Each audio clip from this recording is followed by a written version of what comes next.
sejam bem-vindos a mais uma aula da Ion School Online. Essa é a nossa sexta aula falando a respeito das cartas ou epístolas paulinas, aquelas cartas que Paulo escreveu tanto para igrejas locais quanto para indivíduos que ele amava ou que ele pastoreava. E hoje nós vamos falar a respeito da carta aos Filipenses. Essa carta que Paulo escreveu à igreja que ficava lá em Filipos, uma colônia romana governada pelas leis romanas e sujeito ao governante romano, mas ficava lá na região da Grécia. A gente poderia olhar para Filipos como sendo uma pequena Roma no meio da cultura grega. Essa cidade de Filipos, ela teria recebido esse nome segundo o rei Filipe, lá da Macedônia, que tomou essa cidade dos Trácios. Essa cidade era bem conhecida por causa das minas de ouro e de prata e também por causa da lavoura, já que o solo de Filipos era muito fértil. Então Paulo, na sua segunda viagem missionária, ele teria fundado uma igreja lá em Filipos, que seria a primeira igreja na Europa. Depois, quando Paulo estava lá em Tessalônica, os cristãos de Filipos teriam enviado ajuda financeira para ele, e depois disso, 5 anos mais tarde, Paulo voltou para Filipos para visitar eles, isso na terceira viagem missionária, quando Paulo estava a caminho de Corinto, e depois na volta ele voltou lá em Filipos para visitar novamente. Tudo isso porque Paulo amava os filipenses, amava a congregação que ali estava. Aí então, quando mais tarde eles ouviram falar que Paulo havia sido preso e levado para Roma, eles juntaram então uma ajuda financeira generosa, colocaram na mão de Epafrodito, um dos irmãos ou até um líder da igreja de Filipos, e que foi até Roma para entregar em mãos a ajuda para Paulo. E essa viagem de Epafrodito lá de Filipos até Roma, onde Paulo estava, durava mais ou menos um mês para que ele chegasse até lá. Depois que Epafrodito chegou a Roma, ficou com Paulo, Paulo se alegrou com aquela ajuda, Epafrodito ficou doente. E depois de alguns meses já curado, Paulo enviou ele de volta para Filipos, porque aparentemente a igreja de Filipos estava preocupada com Epafrodito, sem ter notícias, sem saber se ele estava bem ou não, com saudades dele. Então Paulo envia ele de volta com essa carta que nós estamos estudando hoje, chamada Carta aos Filipenses. A autoria dessa carta, lá no capítulo 1, versículo 1, é declarado que Paulo é o autor dessa carta, escrevendo juntamente com Timóteo, seu fiel escudeiro, que nós também não sabemos aqui qual parte, ou que conteúdo, ou que fala Timóteo teria introduzido, ou apresentado, ou escrito, mas nós sabemos que ele pelo menos estava com Paulo enquanto essa carta estava sendo escrita e celebrada, já que ela é uma grande carta de agradecimento à igreja de Filipos. Então, ainda quanto à autoria dessa carta, não há motivo algum para a gente duvidar que essa carta teria sido escrita verdadeiramente por Paulo, já que é unânime o testemunho da igreja primitiva em relação à autoria de Paulo nessa carta. E no final das contas, se você ver o conteúdo dessa carta, você consegue pensar o porquê, já que não há motivo algum para um falsificador escrever uma carta como essa em nome de Paulo. Deixa eu escrever aqui uma carta para os filipenses para agradecer a eles essa ajuda financeira que eles me enviaram. Poxa,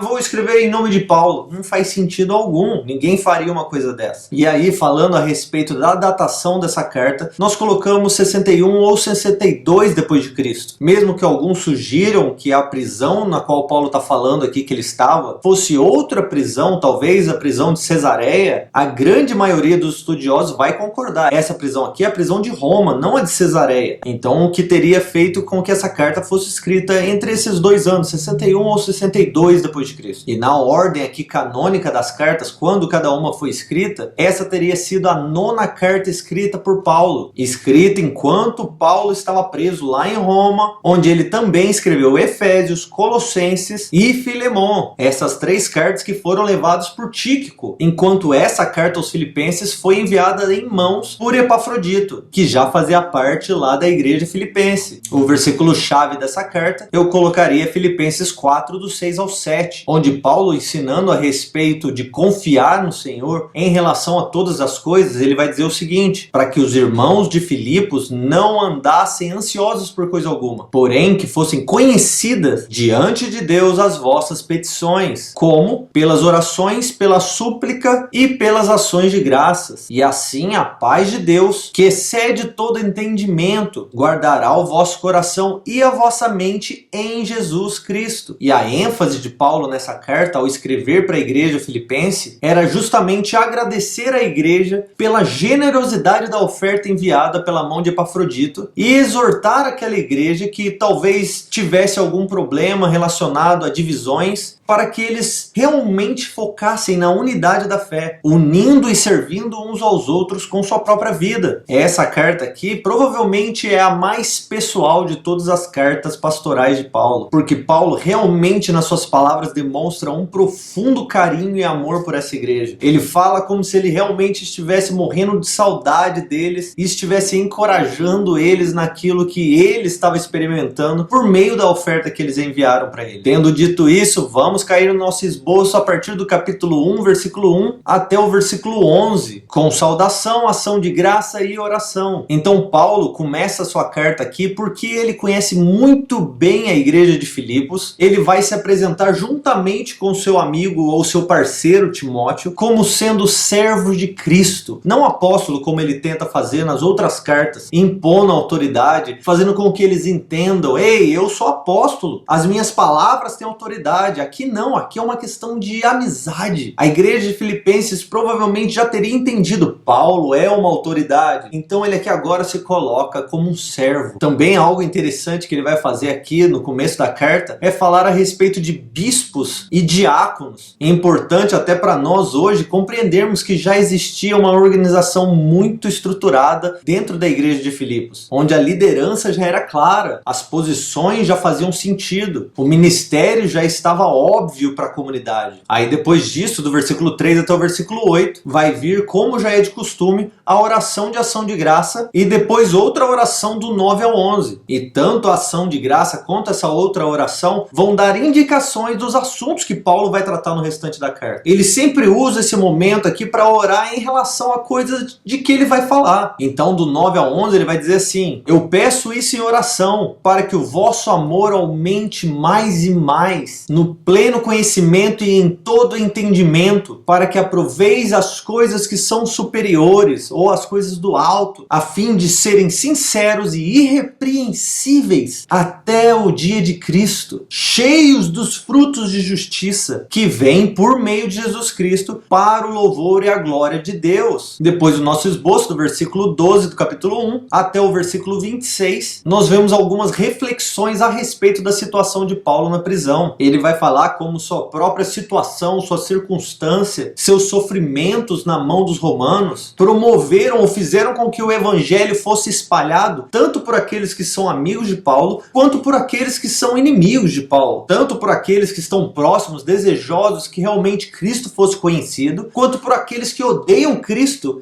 mas por falar a respeito de Cristo, estariam promovendo o evangelho de Cristo. E isso tudo para Paulo é um motivo de grande alegria, porque para ele o que importava era que Cristo fosse anunciado. Então o fundamento dessa alegria, desse regozijo de Paulo, é justamente o entendimento de que a vida de Paulo não é definida ou determinada pelas circunstâncias externas ao seu redor, como por exemplo a sua vida, a sua morte, a sua liberdade ou a sua prisão, ou até mesmo a sua execução, mas sim pelo seu relacionamento com Cristo e as palavras de verdade que Deus declarou a respeito de quem ele é. Por isso que no versículo 20 e 21 ele vai dizer que, segundo a minha intensa expectativa e esperança de que em nada eu serei decepcionado. O cara tá na prisão dizendo isso, mas ele diz: pelo contrário, com toda ousadia, tanto agora como sempre, Cristo será glorificado ou engrandecido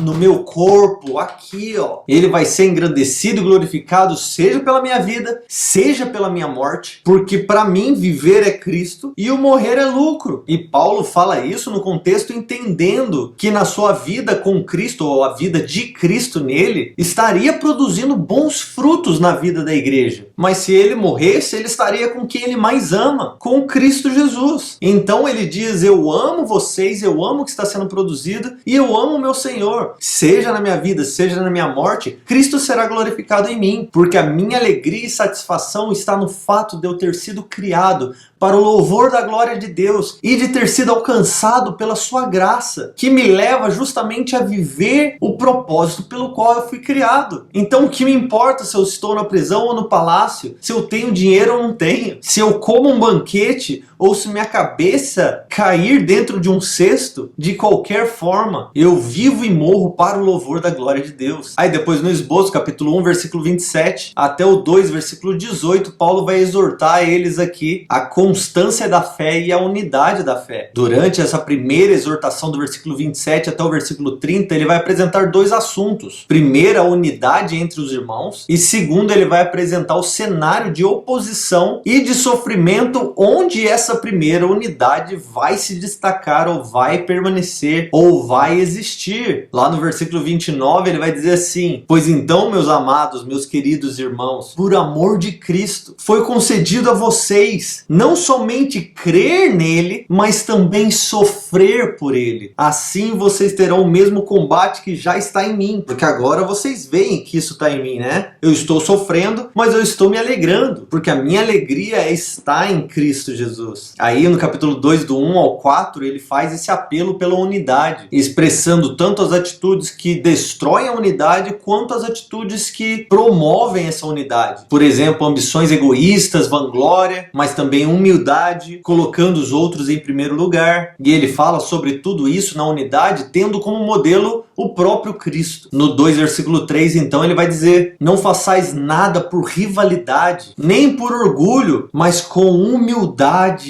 E assim, cada um de vocês considere o próximo maior do que si mesmo. Para de querer se sobressair, ser melhor, ser maior do que os outros. A unidade da fé faz com que você olhe para os próximos, para as pessoas ao seu redor, e se humilhe para que eles cresçam ao seu redor. Se torne um servo para que eles sejam servidos pelo seu amor. E é nesse contexto agora, do versículo 5 ao versículo 11, que ele vai falar justamente a respeito desse modelo e exemplo de Jesus Cristo, como sendo um contraste às atitudes deles. Ele vai chamar os seus leitores aqui, a igreja de Filipos, a se esvaziarem de suas próprias vontades, dos seus próprios desejos e se humilharem para servir o próximo, para servir os seus irmãos. No versículo 5 ele vai chamar eles: ei, tende em vós o mesmo sentimento que teve Cristo, porque Cristo, existindo na forma de Deus, não considerou o fato dele ser igual a Deus. Esse igual a Deus não é em característica, mas é em posição, porque a sua existência é em forma de Deus. Ele está agora dizendo assim: mesmo Cristo estando no mesmo patamar de Deus Pai, igualmente falando na Trindade, por amor de vós, ele não se apegou a essa posição, mas ele esvaziou a si mesmo,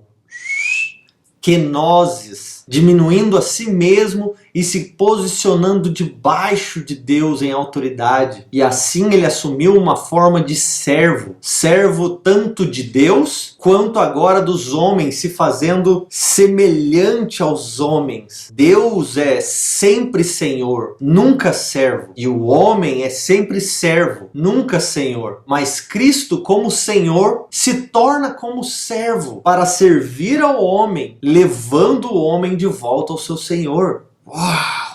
Que lindo isso! E Paulo fala assim: da mesma forma que Cristo passou por essa kenosis, por esse esvaziamento pessoal, diariamente em seu relacionamento com a comunidade dos que creem, com a família da fé, vocês também não devem se apegar ao fato de vocês serem iguais uns aos outros, porque vocês são iguais. Todos nós somos órgãos do mesmo corpo, mas ao olhar para os seus irmãos, não se apegue nesse fato de serem iguais, mas esvaziem-se a si mesmos e se posicionem debaixo uns dos outros como servos, porque ao se esvaziar, Deus sempre irá exaltá-lo. É como Cristo dizia para os seus discípulos sempre: vocês estão brigando por posição, vocês querem ser grandes, sejam os menores, querem ser servidos, sirvam, querem ser honrados, se humilhem debaixo uns dos outros. Aí depois disso, Paulo vai vir com mais exortações para que eles continuem exercendo a sua salvação com muito temor e tremor, não com murmuração, mas retendo firmemente a confissão da fé, a palavra da vida, diante de toda a comunidade, de toda a sociedade que está ao redor deles. E aí essa porção que ele vai finalizar do 17 ao 18 vai parecer que está no mesmo tom de quando ele começou, falando falando a respeito das suas próprias condições, de seus próprios sofrimentos, como um certo convite para que eles se alegrem nele. Ele vai dizer assim: ainda que eu seja derramado como libação, isso é uma oferta derramada, uma oferta de bebidas. Então, ainda que eu seja derramado sobre o sacrifício e o serviço da fé de vocês, alegro-me e congratulo cada um de vocês. Ei, parabéns! Por essa mesma razão, eu peço que vocês se alegrem e que vocês me congratulem também, porque os meus sofrimentos são para a sua alegria e os seus sofrimentos são para a minha alegria, porque eu estou aqui para servir vocês. E vocês, com essa ajuda que vocês me enviaram, mostraram que vocês também estão me exaltando acima de vocês. Isso é lindo, parabéns! Aí depois do nosso esboço, capítulo 2, versículo 19 até o versículo 30, ele vai falar a respeito de Timóteo e de Epafrodito, um irmão que estava ali com ele e o irmão que veio visitar, mas ficou com ele alguns meses. Ele vai falar para os filipenses aqui como ele desejava voltar para visitar eles, para estar com eles, porque ele ama essa igreja, mas que como ele ainda está na prisão, ele está sendo impedido de ir visitar, mas ele tem uma expectativa de que já já isso vai acontecer. Mas como ele ainda não pode, já já, assim que ele puder, ele vai enviar Timóteo para que Timóteo vá alegrar eles e volte com boas notícias para que Paulo seja alegrado também com o testemunho do que está acontecendo lá na igreja. Mas de qualquer forma, aí do versículo 25 ao 30, ele vai falar sobre Epafrodito, sobre como, graças a Deus, pelas misericórdias de Deus, Epafrodito foi curado, sarado da enfermidade que ele estava sofrendo, e de que agora Paulo estaria enviando ele de volta, juntamente com essa carta de agradecimento que ele estava escrevendo. Depois no esboço, capítulo 3, versículo 1, até o 4, versículo 3, Paulo vai fazer advertências e súplicas aos filipenses. Então, sabendo que a verdadeira amizade significa tanto ter amigos em comuns quanto inimigos em comuns, Paulo vai falar para eles: tomem cuidado com a circuncisão, falando a respeito daqueles caras que ficam rondando as igrejas, falando que os gentios precisam se circuncidar para que eles possam fazer parte do judaísmo cristão. Paulo fala para eles: larga a mão disso, esquece essas coisas. A segurança de vocês está na graça de Deus. E isso aí é simplesmente confiar na carne. E é assim que dos versículos 4 ao 14, Paulo vai contar a sua própria história. E ele fala tudo isso para mostrar que ele poderia se orgulhar nesses sinais, dizendo que ele foi circuncidado no 8º dia para cumprir a lei, da descendência de Israel, da tribo de Benjamim, hebreu de hebreus, quanto à lei, fariseu, quanto ao zelo, tão zeloso a ponto de perseguir a igreja, quanto à justiça que há na lei, era irrepreensível. Mas, meus amados filipenses, tudo isso, todos esses sinais da carne, visíveis, tudo isso para mim que antes era lucro, agora eu considero tudo isso como lixo, como esterco, porque não tem valor nenhum diante do conhecer Jesus Cristo. Porque quando eu ganhei a Cristo, todas essas coisas foram perdidas, porque nelas não há valor, quando considerado o meu relacionamento com Ele pela graça que me foi dada. Porque agora eu o conheço o poder da sua ressurreição, posso participar em seus sofrimentos, eu posso até me identificar com a sua morte, para que algum dia eu também venha ressuscitar com Ele. Então, meus amados, esqueçam esses sinais da carne. O importante é o conhecimento de Cristo. Esse é o maior valor que nos foi dado. Então, tendo essa mentalidade, vocês unânime na declaração da fé, entendam que um dia, como ele diz lá no versículo 21, Cristo transformará esse corpo da nossa humilhação para ser semelhante ao corpo de sua glória, pelo mesmo poder que ele tem de sujeitar todas as coisas debaixo de si mesmo. E aí ele usa isso agora como transição para voltar a falar a respeito da unidade da fé. No nosso esboço, capítulo 4, versículo 4, até o versículo 9, Paulo agora vai dar as exortações finais da sua carta. Essas exortações são bem comuns das cartas de Paulo e parece que elas vão encaixar certinho com as circunstâncias que estavam acontecendo lá em Filipos. Ele vai falar para eles como forma de ordem, para que eles ouçam a partir da sua autoridade. Pessoal, alegrai-vos, alegrai-vos. Seja a vossa bondade conhecida. Não andeis ansiosos por coisa alguma. Sejam gratos. Orem sempre, sem cessar, com orações, com súplicas, com ações de graças. Porque é nessa unidade da fé que a paz de Deus que excede todo entendimento guardará as vossas mentes e os vossos corações em Cristo Jesus. Porque o mundo não consegue conhecer essa paz. Essa paz só é para aqueles que estão em Cristo Jesus. Então no 4, versículo 8, ele vai dizer assim: e no mais, meus irmãos, tudo que é verdadeiro, tudo que é honesto, tudo que é justo, tudo que é puro, tudo que é amável, tudo que é de boa fama, se há alguma virtude nisso, se há algum louvor, seja nisso que vocês estejam pensando. Ah, que coisa mais linda! Essa carta é gostosa demais de ler, apaixonante. Depois do nosso esboço, capítulo 4, versículo 10, até o 4, versículo 20, ele vai fazer o seu agradecimento ao presente generoso que eles enviaram, esse sinal de amizade deles. Então Paulo vai aqui agradecer a doação que eles fizeram, a generosidade demonstrada por eles. Mas aí quando Paulo demonstra essa alegria que ele tem por aquilo que ele recebeu deles, no versículo 10 ele já transiciona: olha, eu estou dizendo que eu estou muito alegre com essa doação, mas não que eu estivesse em dificuldade, que eu estivesse sofrendo porque eu não tenho nada, porque eu quero justamente que vocês entendam isso. Vocês precisam aprender a viver como eu, satisfeito, regozijando no Senhor, não nas circunstâncias, porque eu já aprendi a viver de qualquer forma, em qualquer circunstância. Sei passar necessidade, sei ter muito, sei comer no palácio, sei comer na favela, eu sei como é ter comida e ter roupas, e sei como é passar fome e estar nu, porque as circunstâncias não me definem. Eu posso todas as coisas naquele que me fortalece. É importante entender isso, que essas todas as coisas que ele pode, não é a libertinagem de poder fazer qualquer coisa. Ele está dizendo de que ele se alegrará, regozijará em qualquer coisa. Eu posso passar por qualquer circunstância, por qualquer situação, porque Deus, é Cristo quem me fortalece. E aí Paulo usa todo esse assunto agora para fazer uma conclusão linda, maravilhosa, porque agora, já que a igreja de Filipos demonstrou essa generosidade em relação à amizade que eles têm com Paulo, agora a reciprocidade, a demonstração de amor está na mão de Paulo. Então Paulo está falando a respeito de tudo isso e ele precisa dar uma demonstração aqui. Como é que Paulo vai responder a este amor? Ele está na prisão, ele não tinha dinheiro, ele não pode visitar eles e abençoar eles, pregar e ensinar eles. Então no versículo 19 ele coloca essa responsabilidade da parte dele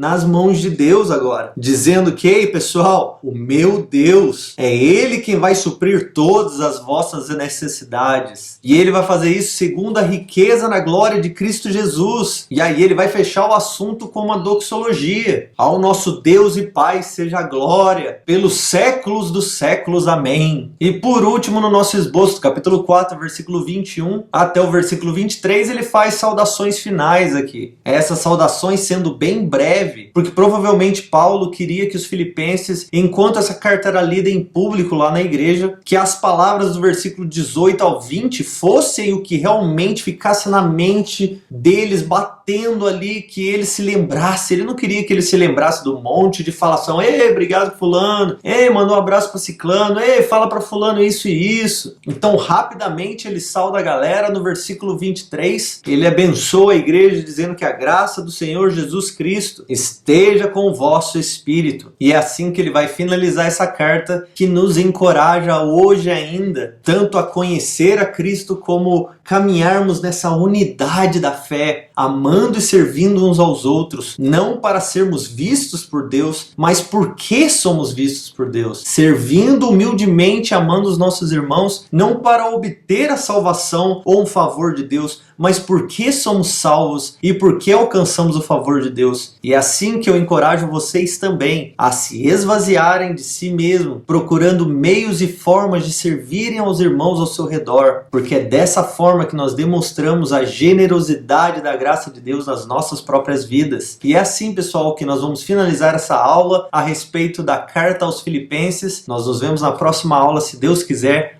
Deus abençoe.